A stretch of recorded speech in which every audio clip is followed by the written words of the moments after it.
Muy buenas noches, Iglesia. Bienvenidos a la clase número 21 de Hebreos. Voy a compartir mi pantalla para comenzar.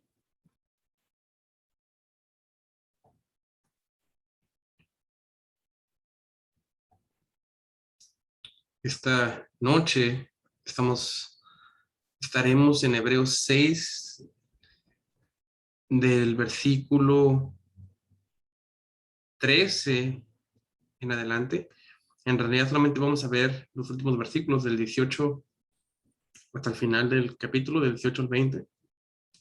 Pero para agarrar el contexto vamos a leer desde el versículo 13 al 20 para repasar lo que hemos visto. Hebreos 6, versículo 13 dice, porque cuando Dios hizo la promesa a Abraham, no pudiendo jurar por otro mayor, juró por sí mismo, diciendo, de cierto te bendeciré con abundancia y te multiplicaré grandemente. Y habiendo esperado con paciencia, alcanzó la promesa, porque los hombres ciertamente juran por uno mayor que ellos. Y para ellos el fin de toda controversia es el juramento para confirmación. Por lo cual, queriendo Dios mostrar más abundantemente a los herederos de la promesa la inmutabilidad de su consejo, interpuso juramento, para que por dos cosas inmutables, en las cuales es imposible que Dios mienta, tengamos un fortísimo consuelo los que hemos acudido para asirnos de la esperanza puesta delante de nosotros, la cual tenemos como segura y firme ancla del alma, y que penetra hasta dentro del velo, donde Jesús entró por nosotros como precursor, hecho sumo sacerdote para siempre, según el orden de Melquisedec. La clase esta noche se llama El ancla de nuestra alma. Y estaremos estudiando cómo el Evangelio es el ancla del alma del creyente.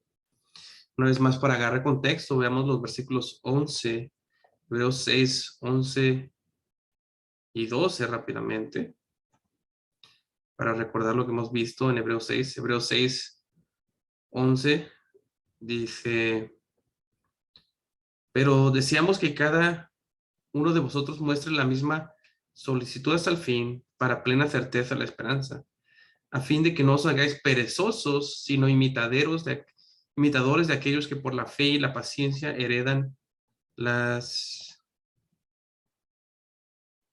promesas. La semana pasada vimos que el predicador de Hebreos quiere animar a los creyentes de nuestra carta a imitar la fe y la paciencia de Abraham para heredar las promesas de Dios. Aparentemente ellos estaban volviendo perezosos o estaban en peligro de hacerse perezosos en su vida cristiana, probablemente por las presiones de la vida cristiana, la persecución en este caso, como veremos más adelante. Algunos estaban siendo puestos en prisión, algunos habían sido despojados de sus bienes, y estos creyentes judíos que habían profesado fe en Cristo estaban en peligro de servir menos y menos al Señor, a apagarse en su servicio y su ministerio por las dificultades de la vida cristiana. Al igual que nosotros, mientras más pasa el tiempo, sabemos en el peligro de hacer menos para el Señor, de perder nuestro primer amor, de tener menos celo por las cosas de Dios como una vez lo tuvimos. Y el predicador de Hebreos animó a estos judíos a hacer como Abraham, que con paciencia y fe esperó en Dios, esperó en la promesa de Dios y heredó las promesas. Escuchen como dice Hebreos 6, versículo 13. Dice, porque cuando Dios hizo la promesa a Abraham, no pudiendo jurar por otro mayor, juró por sí mismo, diciendo, de cierto te bendeciré con abundancia y te multiplicaré.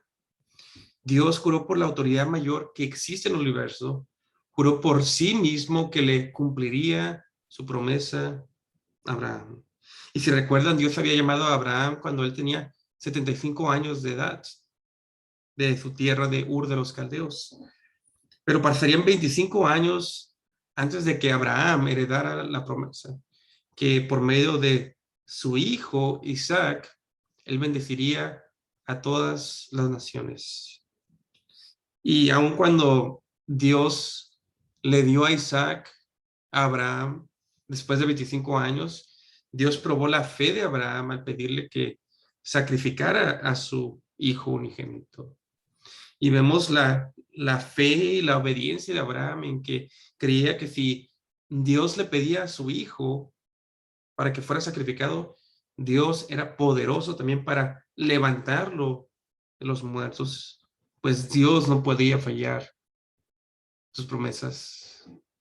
Y eso es algo que de Abraham, que Abraham estaba convencido que pasaría, que Dios no puede fallar en sus promesas. Y por esta razón, Abraham es el prototipo de todo creyente que le cree a Dios y que continúa creyendo en él.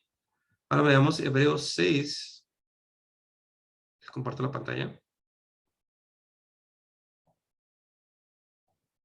Hebreos 6, versículos del 13 al 15.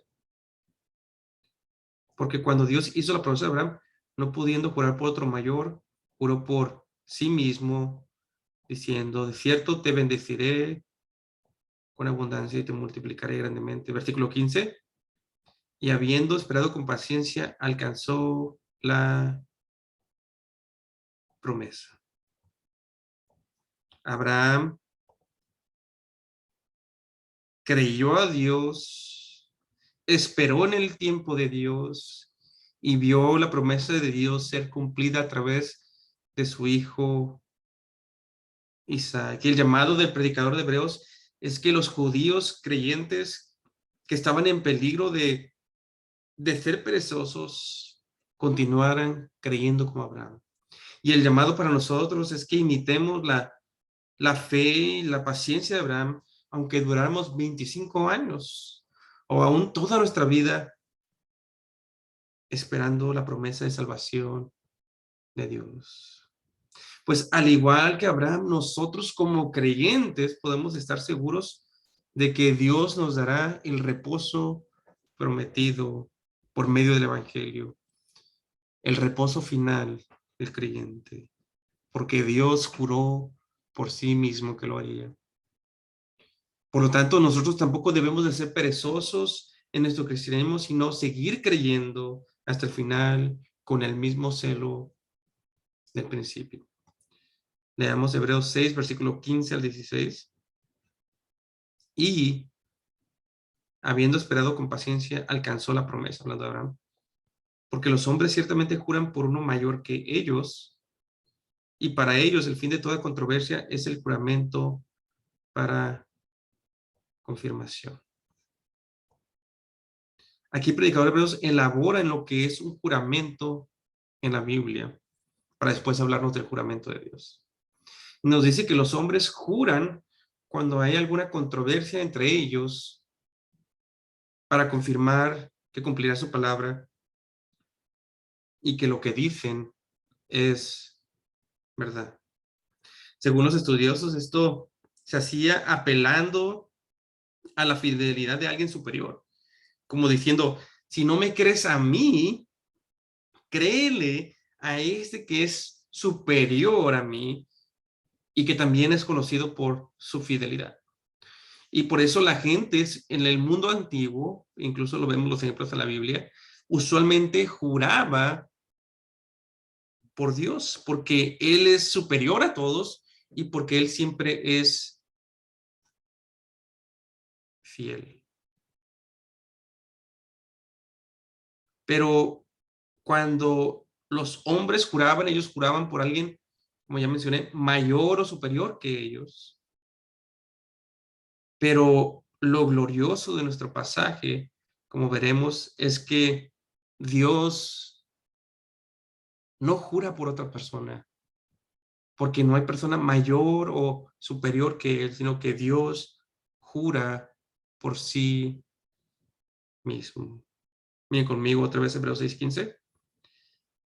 Y habiendo alcanzado con paciencia, alcanzó la promesa, versículo 16, porque los hombres ciertamente juran por uno mayor que ellos. Y para ellos el fin de toda controversia es el juramento para confirmación. Ahora, un poquito sobre los juramentos de la Biblia. Estos juramentos son muy distintos a los juramentos que los hombres hacen el día de hoy. Según el diccionario bíblico, Lexham, los juramentos, dice este diccionario, los juramentos funcionaban al nivel religioso, o sea, las cosas que tenían que ver con Dios, funcionaban a nivel legal en las cortes y también funcionaban estos juramentos a nivel individual, entre casos, entre personas. Y se usaban para confirmar la palabra del que juró. Y estos juramentos eran tan importantes para los judíos en el mundo antiguo que ellos ni siquiera les pasaba por la mente quebrar un juramento, porque el quebrar un juramento era como decir que Dios te maldiciera, era estar dispuesto a recibir las maldiciones estipuladas con romper el contrato delante de Dios. Y vemos lo importante que eran esos juramentos en Josué capítulo 9, cuando Israel es engañado y terminan jurándole a sus enemigos que no los destruirán. Y por lo tanto Israel no pudo tocar a sus enemigos a causa del juramento que hicieron delante de Dios con ellos. Cuando los judíos juraban, ellos usualmente levantaban las manos al cielo o ponían sus manos debajo del muslo. Vemos, por ejemplo, a Abraham cuando le pide a su siervo que hagan juramento para que le encuentre una esposa a su hijo Isaac, le hace al siervo poner su mano debajo de su muslo en este juramento, en Génesis 22, del 2 al 4. Vemos, por ejemplo, el ejemplo de Ruth, Ruth 1:17. Ruth dice, donde tú murieres, le dice a Noemí, moriré yo y allí seré sepultada. Así me haga Jehová y aún me añada que solo la muerte hará separación entre nosotras dos. Ruth dijo, así me haga Jehová. Si ella no cumplía su juramento, ella llamó como testigo a Dios y estaba dispuesta a morir si no cumplía su juramento a Noemí. Un juramento era de suma importancia para los judíos y confirmaba la palabra de uno. Vemos a Saúl jurar, al rey Saúl, 1 Samuel 14:44, dice Saúl, así me haga Dios y aún me añada, que sin duda morirás, Jonatán. Llamó a Dios como testigo y estaba dispuesto a morir si Jonatán vivía. En el Nuevo Testamento vemos que, escuchen esto, que aún el apóstol Pablo juró por Dios. Segunda de Corintios 1:23 dice, mas yo invoco a Dios, dice el apóstol Pablo, por testigo sobre mi alma, que por ser indulgente con vosotros no he pasado todavía a Corintio. En Gálatas 1:20 dice Pablo, he aquí delante de Dios que no miento. Y lo que vemos en la Biblia es que no necesariamente era pecado jurar, sino era pecado el quebrar el juramento. La controversia sobre los juramentos viene en Mateo, cuando Jesús habla sobre ellos. Le voy a compartir la pantalla para que podamos ver la controversia sobre los juramentos.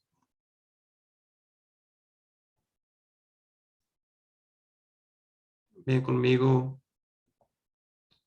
Mateo 5:34, que dice Jesús. Veamos desde el versículo 33, donde dice, además habéis oído que fue dicho a los antiguos, no perjurarás, sino cumplirás al Señor tus juramentos. Pero versículo 34, pero yo os digo, no juréis en ninguna manera, ni por el cielo, porque es el trono de Dios, ni por la tierra, porque es estrado de sus pies, ni por Jerusalén, porque es la ciudad del gran rey. Ni por tu cabeza jurarás, porque no puedes hacer blanco o negro un solo cabello. Pero sea vuestro hablar, sí, sí, no, no, porque lo que es más de esto, del mal procede. Este contexto parece indicar que los juramentos, que todo juramento está prohibido, pero el contexto parece ser distinto. El problema con los juramentos que hacían los fariseos a quien Jesús está hablando es que ellos juraban, según nuestro pasaje, por cosas como el cielo y la tierra. Miren el versículo 34, dice, ni por el cielo, estos fariseos juraban por el cielo, ni por la tierra, ni por Jerusalén. Estos judíos juraban por cosas que estaban asociadas con Dios, y entonces lo que hacían es que juraban y después no cumplían su juramento. ¿Por qué? Porque ellos decían, juré por el cielo, pero no juré por Dios. Juré por la tierra o juré por Jerusalén, pero no juré por Dios. Por lo tanto, no tengo que cumplir mi juramento. Ellos tenían una doble ética, una ética llena de hipocresía. Pero en el versículo 37 Jesús nos da una regla a seguir. Versículo 37, el mandamiento es, pero sea vuestro hablar, sí, sí, no, no, porque lo que es más de esto, del mal, procede. En otras palabras, para el creyente, su sí debe ser tan fuerte como un juramento, y su no debe ser tan fuerte como un juramento. En otras palabras, su vida debe ser tan fiel, tan verdadera como un verdadero creyente, que no hay necesidad de jurar. Su estándar de vida, su testimonio debe ser tan fiel que la gente debe de creer su sí como un sí y su no como un no, porque no hay hipocresía. Más bien, no debería de haber hipocresía en el creyente. No es decir que no hay contextos en cuales uno no podría jurar, como en una corte o como lo hizo Pablo. No estamos recomendando que juren, simplemente este es el contexto en el mundo antiguo. Los juramentos son muy distintos a lo que vemos el día de hoy, y el quebrarlo era sinónimo de estar dispuesto a recibir una maldición de parte de Dios. Por lo tanto, no se recomienda que hagan eso, simplemente estamos viendo el contexto de los juramentos para entender lo que nos dice el predicador de Hebreos. Regresamos a nuestro pasaje. Hebreos capítulo 6. Una vez más vemos juramentos en los tiempos de antes, en los tiempos bíblicos, y vemos que los hombres del pasado juraron aún. Pablo juró, versículo 16, Hebreos 6, 16, dice, porque los hombres ciertamente juran por uno mayor que ellos. Ellos juraban por alguien superior a ellos, usualmente juraban por Dios y decían, Él es superior, Él es fiel, créele a Él, quien convalida mi testimonio. Mira la parte final del versículo 16. Y para ellos el fin de toda controversia es el juramento para confirmación. Eran tan fuerte legalmente un juramento que usualmente toda controversia entre seres humanos se terminaba cuando uno juraba, porque uno estaba llamando a Dios como testigo y estaba aceptando las maldiciones estipuladas con romper un contrato o romper un juramento. Y por lo tanto, cuando alguien juraba, podías casi estar seguro que dijo la verdad, sino una maldición caería sobre ellos, o era posible que una maldición cayera sobre ellos. Veamos los siguientes versículos 17 al 18. Dice, por lo cual, queriendo Dios mostrar más abundantemente a los herederos de la promesa la inmutabilidad de su consejo, interpuso juramento para que por dos cosas inmutables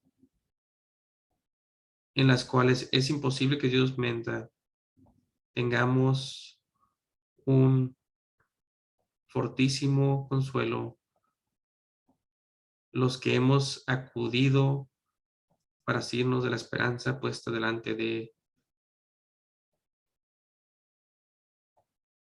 nosotros.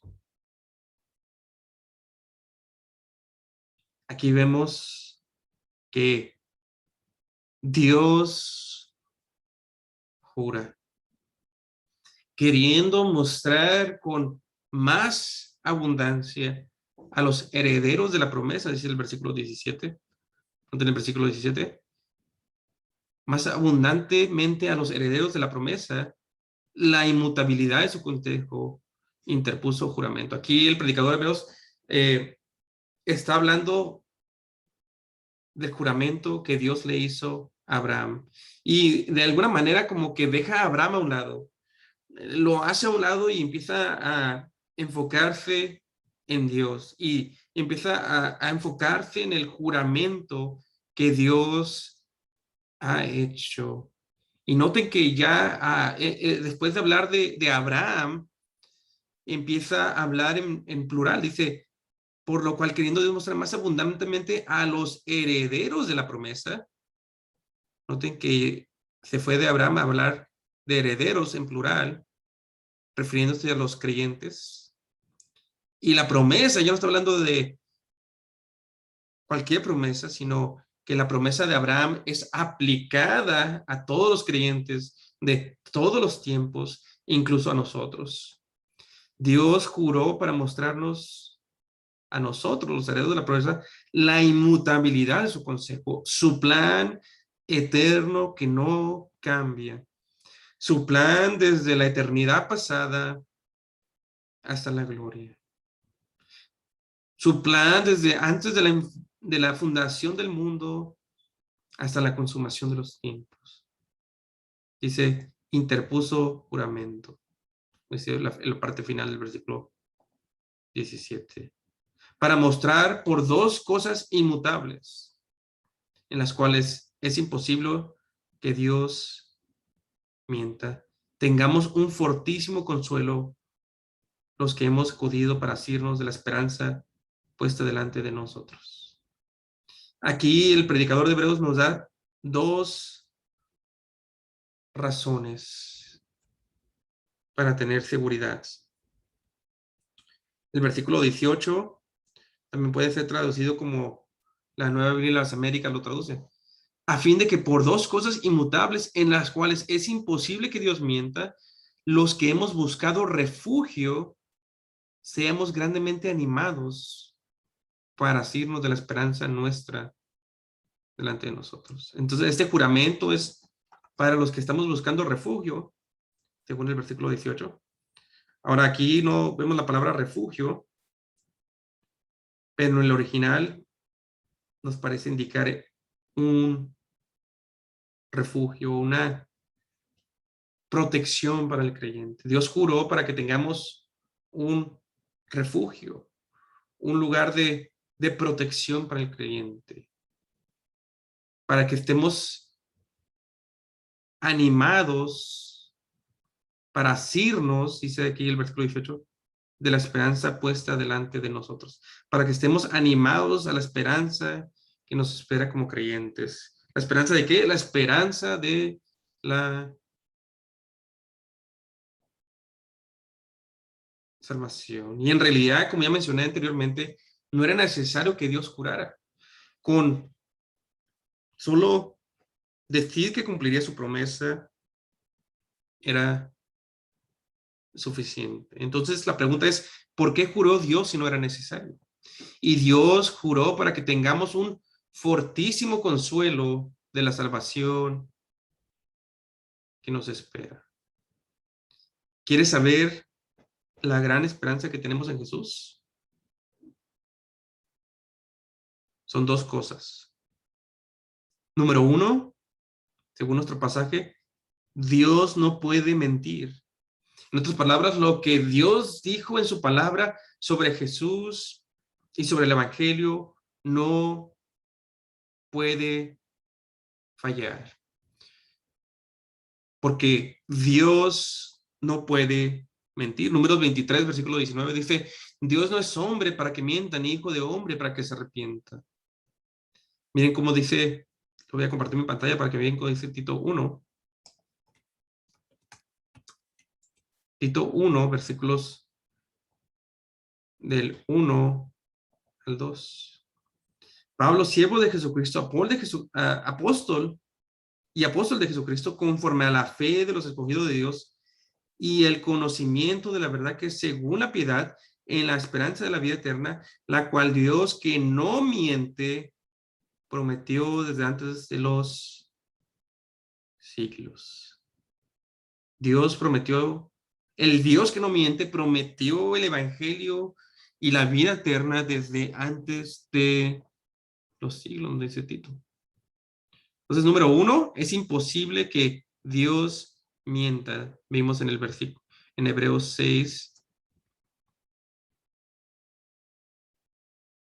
Noten, Hebreos 6, versículo 17. Por lo cual, queriendo Dios mostrar más abundantemente a los herederos de la promesa la inmutabilidad de su consejo, interpuso juramento. Dios quiso mostrar que su plan no cambia. Su plan del evangelio no ha cambiado y nunca cambiará. Y nos da dos razones. Para que por dos cosas inmutables, la primera es en las cuales es imposible que Dios mienta. Esa es la primera. Tengamos un fortísimo consuelo los que hemos acudido para asirnos de la esperanza puesta delante de nosotros. Para que nos animemos los que hemos sido llamados al evangelio. Así que número uno, una vez más, Dios no puede mentir. Todo lo que ha dicho es verdad y siempre será verdad, porque ese es su carácter. Él no puede mentir. Y número dos, Dios juró. Dios juró por sí mismo que nos daría la salvación a todos los que hemos creído, como Abraham creyó a Dios. Dios no tenía que jurar, era suficiente con su palabra, era suficiente, perdón, con que Dios no mentía y Él dijo, y Él nos habló el Evangelio y Él nos reveló el Evangelio, pero Dios también, número dos, juró por sí mismo que cumpliría nuestra salvación. ¿Por qué juró? Para que tengamos una seguridad. Cuando Dios dijo, tenemos seguridad. Pero Dios juró para que tengamos una verdadera seguridad, una fuertísima seguridad, para que fuera como un refugio para nosotros donde nos escondemos, para que tengamos una certeza doble de nuestra salvación. Miren los versículos finales, lo cual tenemos como segura y firme ancla del alma, la cual tenemos como segura y firme ancla del alma y que penetra hasta dentro del velo, donde Jesús entró por nosotros como precursor, hecho sumo sacerdote para siempre, según el orden de Melquisedec. Esto que Dios ha jurado, esto que Dios no puede mentir y que Dios ha jurado, es como un ancla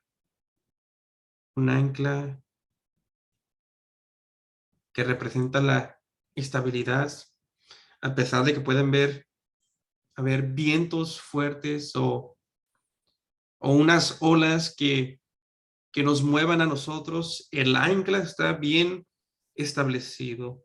¿Cuál es esta ancla? Que Dios no puede mentir sobre nuestra salvación y que Dios ha jurado nuestra salvación. Versículo 19.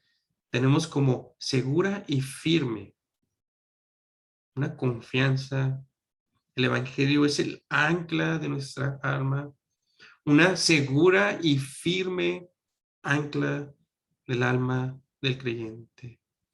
Porque la salvación no depende de ti. La salvación depende de dos cosas inmutables. Una es que es imposible que Dios mienta. Y Dios, número dos, juró por sí mismo.